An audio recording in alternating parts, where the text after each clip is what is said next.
Hello students, तो मैंने आपको प्रीवियस वीडियो में ये बताया था कि अगर गुड्स से रिगार्डिंग कुछ ट्रांजेक्शंस आते हैं तो आप उनकी एंट्रीज क्या पास करेंगे। तो आज हम उसके ऊपर एक क्वेश्चन करेंगे। सो आपको हेल्प मिलेगी कि उसके क्वेश्चंस कैसे सॉल्व करें। So here is the question. Okay, पहले ये देखते हैं क्वेश्चन में लिखा क्या है। Pass journal entries for the following. First transaction दे रखा है, proprietor withdraw for his personal use cash 20,000 and goods worth 10,000। लिखा क्या हुआ है कि जो प्रोप्राइटर है उसने 20,000 कैश विड्रॉ किया है बिजनेस से और गुड्स की कीमत 10,000 जो उसने विड्रॉ किया है। Okay, so what entry will be pass. So here is just so first of all आपको ये तो पता है कि ये क्या है। जब भी प्रोप्राइटर अपने पर्सनल यूज के लिए सामान निकालेगा तो उसको हम क्या बोलते हैं, ड्राइंग्स। तो ड्राइंग्स में उसने क्या किया है कि ड्राइंग्स के अंदर उसने कैश 20,000 का निकाला है और 10,000 की गुड्स निकाले हैं। तो एंट्री पास होगी आपकी drawings account debit to cash. सबसे पहले कैश अकाउंट और टू परचेजेस अकाउंट। अब यहाँ देखिए परचेजेस को मैंने आपको प्रीवियस वीडियो में बताया था कि परचेजेस को हम क्रेडिट क्यों करते हैं, क्योंकि परचेजेस को हम कंसीडर करते हैं एज अ गुड्स। तो यहाँ पे प्रोप्राइटर गुड्स विड्रॉ कर रहा है कितने का, 10,000 का, तो हम 10,000 से परचेजेस क्रेडिट करेंगे। एंड 20,000 का कैश विड्रॉ कर रहा है तो हम 20,000 को क्या करेंगे, कैश को क्रेडिट करेंगे। एंड ड्रॉइंग्स कितने से हो जाएगी, 30,000 होगी। इट मीन्स दैट प्रोप्राइटर की जो ड्राइंग है वो टोटल कितने की हो गई, 30,000 की हो गई।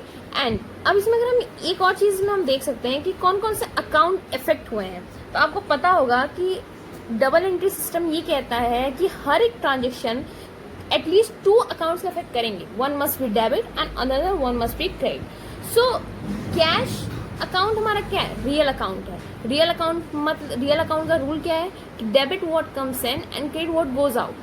तो इसमें हम देखें तो डेबिट क्या हो रहा है, क्रेडिट क्यों हो रहा है, कैश, क्योंकि कैश जा रहा है। ठीक है, सो यहाँ पे ये चीज हमने देखी। एंड अगर हम सेकंड ट्रांजेक्शन पे आए, ये फर्स्ट हो गया, सेकंड ट्रांजेक्शन पे आए तो लिखा हुआ है goods for 50,000 were given away as a charity, sale price 60,000 है। अब यहाँ पे अगर हम देखें तो क्या लिखा हुआ है कि गुड्स की जो वैल्यू है 50,000 were given as a charity और उसका सेल प्राइस 60,000 है। सो एंट्री क्या पास होनी चाहिए, जो मैंने आपको प्रीवियस वीडियो में बताया था कि चैरिटी का मतलब है दान में देना। ठीक, तो charity account debit to purchases account, isn't it. So charity कितने की हो रही है, 50,000। अब यहाँ पे सबसे पहली बात तो यहाँ पे कि यहाँ पे किस अमाउंट से डेबिट और क्रेडिट करें, क्योंकि यहाँ पे 2 अमाउंट दे रखे हैं, 50,000 एंड 60,000। सो मैंने आपको प्रीवियस वीडियो में ये बताया था कि हम परचेजेस को, जब भी हम गुड्स को उसके कॉस्ट प्राइस पे हम चैरिटी करते हैं या डिस्ट्रीब्यूट करते हैं एज अ फ्री सैंपल, या हम उसको विड्रॉ करते हैं तो हमेशा उसकी कॉस्ट प्राइस से ही क्रेडिट करते हैं। तो ये जो सेल प्राइस 60,000 दे रखा है इससे हमें क्रेडिट नहीं करना है, आपको क्रेडिट किससे करना है, 50,000 से। Okay, so this is the entry charity account debit to purchases account. And third पे आते हैं तो थर्ड में लिखा हुआ है goods worth 25,000 were distributed as a free sample. यहाँ लिखा हुआ है कि जो गुड्स 25,000 के हैं जिनकी कॉस्ट 25,000 है उसको हमने डिस्ट्रीब्यूट किया है एज अ फ्री सैंपल। आप लोगों को मैंने पहले ही बताया था कि फ्री सैंपल की तरह डिस्ट्रीब्यूट करने का मतलब है this is an advertisement expenses. So every company must to promote its sales so that it has to incur some advertisement expenses and this is the way of promoting sales. So यहाँ पे आपका entry क्या पास होना चाहिए, तो जब भी distribute as a free sample है तो आपकी एंट्री होगी advertisement expenses account debit to what, purchases account.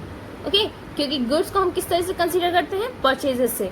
तो यहाँ पे डेबिट किससे होगा, 25,000 और 25,000। हमेशा याद रखिएगा स्टूडेंट कि डेबिट और credit must be equal, debit और क्रेडिट इक्वल होना चाहिए। एंड फोर्थ अगर हम देखें, fourth transaction goods worth 50,000 and cash 20,000 was stolen by an employ.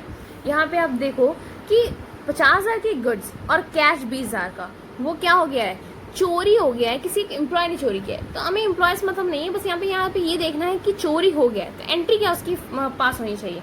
तो इधर देखो पहले तो ये देखो लॉस बाय थेफ्ट, ये हमारा क्या है, एबनॉर्मल लॉस है। एबनॉर्मल लॉस जो हमारा अनप्रिडिक्टेबल होता है, हमें ये तो पता नहीं था कि भाई एम्प्लॉय ऐसा भी होगा कि एम्प्लॉय चोरी कर लेगा। तो लॉस बाय थेफ्ट कितने का, वो मैं अभी अमाउंट बताऊंगी। पहले तो आप ये देखो कि नीचे गुड्स कितने के चोरी हुए हैं, तो टू परचेजेस क्रेडिट होगा, purchases account, and to cash account. तो कैश हमारे 20,000 के गए हैं और गुड्स हमारे कितने के गए हैं, 50,000 के। इसका मतलब कि चोरी हमारी टोटल कितने की हुई है, 70,000 की हुई है।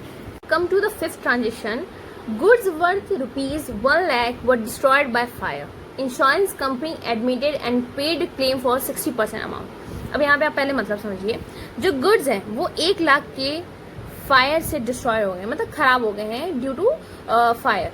लेकिन इंश्योरेंस कंपनी, मतलब इंश्योरेंस कंपनी से हमने इंश्योर्ड करवाए होंगे गुड्स, तो इंश्योरेंस कंपनी ने सिर्फ 60% अमाउंट को क्लेम किया है। मतलब कि वो जितना भी लॉस हुआ है उसका सिर्फ 60% ही हमें ले पाएगी। तो सबसे पहले तो हमें एंट्री पास करनी है। ओके, सो इसमें आपको 2 एंट्री पास करनी पड़ेगी। 2 एंट्री पास करनी पड़ेगी, इसका मतलब है कि जो पहले तो लॉस बाय फायर एक्चुअल में कितना हुआ है उसकी, और फिर इंश्योरेंस कंपनी हमें कितना दे रही है उसकी।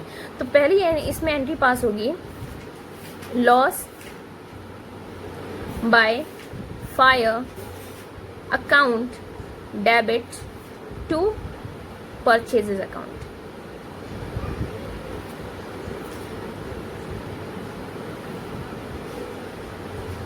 अब यहाँ पे एक चीज देखिए आप लोग कि हमने लॉस बाय फायर, अब यहाँ एक बच्चों के दिमाग में बात आती है कि जब इंश्योरेंस कंपनी हमें 60% दे ही रही है तो हम इसको पूरे 1 लाख से क्यों डेबिट कर रहे हैं। तो यहाँ पे मैं आपको एक बात बता दूं कि इंश्योरेंस कंपनी जो हमें 60% अमाउंट जो लॉस रिकवर करने के लिए देगी तो वो इन फॉर्म ऑफ कैश देगी, एंड जो हमारा जो लॉस हुआ है वो गुड्स के फॉर्म में हुआ है।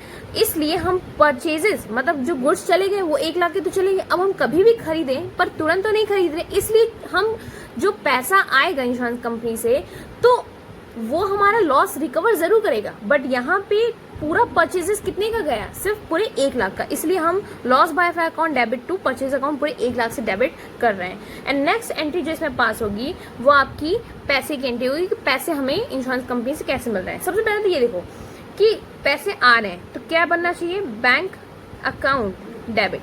कितने आ रहे हैं अभी इसको छोड़ देते हैं। टोटल इंश्योरेंस कंपनी से हमें मिलना कितना चाहिए, एक्चुअल में इंश्योरेंस कंपनी से मिलना कितना चाहिए, पूरे 1 लाख मिलने चाहिए। बट इंश्योरेंस कंपनी हमें क्या कर रही है, सिर्फ 60% अमाउंट ही रिकवर कर रही है। तो जो रिमेनिंग अमाउंट है वो हमारा लॉस हो जाता है, जो हमारे एक्चुअल लॉस हो जाता है, क्योंकि वो अमाउंट हमें अब रिकवर नहीं होगी, इसलिए उसे हम एक्चुअल लॉस मान लेते हैं एंड डेबिट कर देते हैं प्रॉफिट एंड लॉस अकाउंट में। So here is that profit and loss account debit. So इसका अमाउंट क्या भरना है वो मैं आपको यहाँ पे नीचे दिखाती हूँ।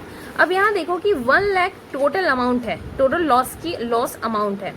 ओके, एंड जो इंश्योरेंस कंपनी वो हमें 60% दे रही है, तो हम इस 1 लाख का हम 60% निकालेंगे, that is 60,000। It means that insurance company only claim 60,000 rupees, it will provide only 60,000 rupees. तो मतलब पैसे हमारे पास कितने हैं, 60,000 रुपीज, एंड आने कितने चाहिए थे, 1 लाख। एंड जो एक्चुअल हमारा लॉस हुआ है वो कितने का हो गया, 40,000 का। And students, I hope that this question might help you, and I hope that you guys are just encourage me and just support me to make more videos on these topic. So thank you.